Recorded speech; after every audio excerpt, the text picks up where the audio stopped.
Kerajaan mempertimbangkan untuk membuka sempadan negara bagi membantu merancangkan sektor pelancongan.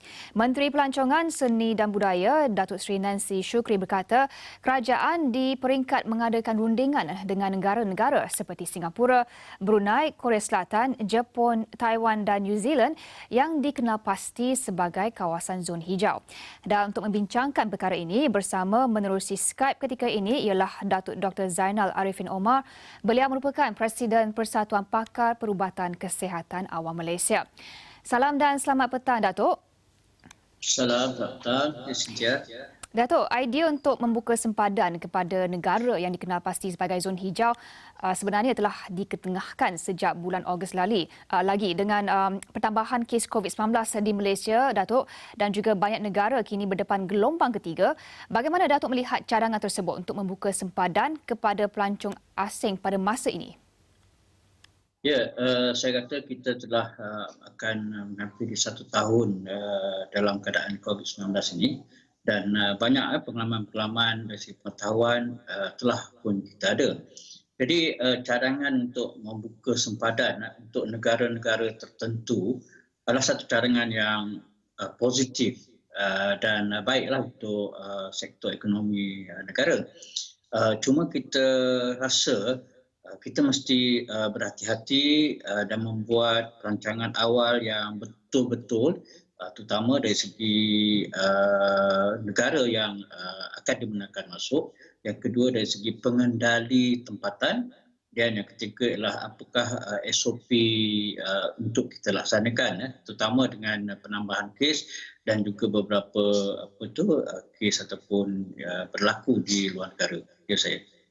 Datuk, apakah tempoh waktu yang paling sesuai untuk membuka sempadan kepada pelancong asing, kerana kalau kita melihat vaksin yang Malaysia dijangka hanya akan terima pada bulan Februari dan juga fasa pertama sebenarnya hanya mencukupi untuk petugas kesihatan dan juga golongan yang berisiko tinggi.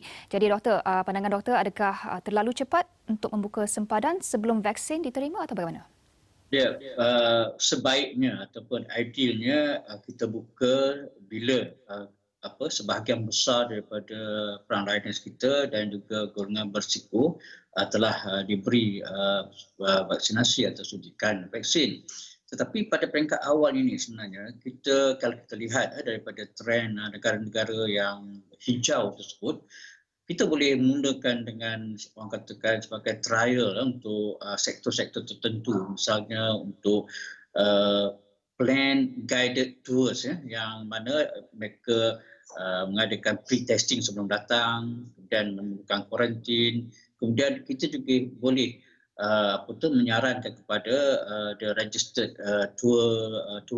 tourist operator di tempatan supaya mereka mengawal dan memantau SOP yang ketat untuk pelanggan-pelanggan mereka. Ya saya.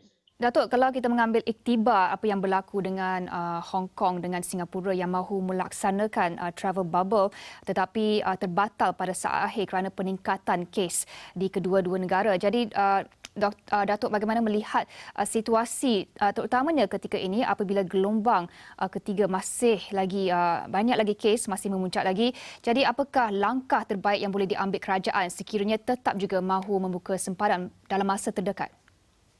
Ya, dalam masa terdekat ni kerajaan mesti secara terperinci pertama asingkan ataupun kita lihat kes-kes tempatan sama ada berlaku di tempat foreigners, pendatang asing ataupun berlaku di factory related ataupun berlaku dalam komuniti.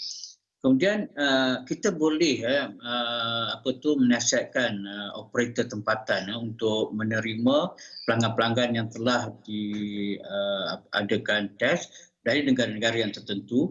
Kemudian dalam golongan yang kecil yang mana mereka akan melawat ataupun datang ke tempat-tempat yang tertentu, bukan kita boleh open seluruh Malaysia. Makanya ini yang kita akan panggilkan SOP yang ketat untuk guided tours dan juga melakukan test serta kuarantin yang secukupnya. Jadi kalau kita nak buka pada peringkat awal sebelum vaksin didapati sepenuhnya.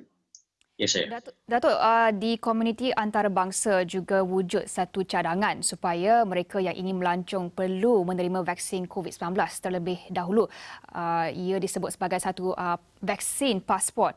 Pandangan Datuk, adakah ia satu idea yang wajar dilaksanakan dan secara realistiknya boleh dilaksanakan di Malaysia? Ya, tapi kita kena ingat, satu cara yang baik sebenarnya. Tapi kita kena ingat bahawa vaksin itu ialah protect orang yang divaksin. Misalnya pelancong nak datang sini, dia tak dapat vaksin, maka itu adalah protection untuk dia. Ya. Tapi satu isu lagi ialah bila mereka datang ke sini pada peringkat awal, jadi pendedahan mereka kepada mungkin ada golongan yang membawa penyakit tersebut ke dalam atau peribadatan. Tetapi secara asasnya idea untuk vaksin pasport itu adalah satu idea yang baiklah ya saya. Secara ringkasnya Datuk, mungkin bila agaknya kita boleh memulakan rancangan ini? Saya rasa bila kita dah pasti bahawa perancangan untuk mendapatkan vaksin telah ada. Yang kedua, kita pasti bahawa kita punya operator tempatan telah bersedia.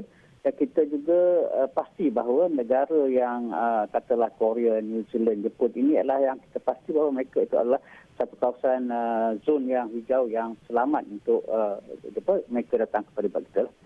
Ya, secepat mungkin boleh insya-Allah. Baik, terima kasih Datuk atas perkongsian tersebut. Datuk Dr. Zainal Arifin Omar, beliau merupakan Presiden Persatuan Pakar Perubatan Kesihatan Awam Malaysia.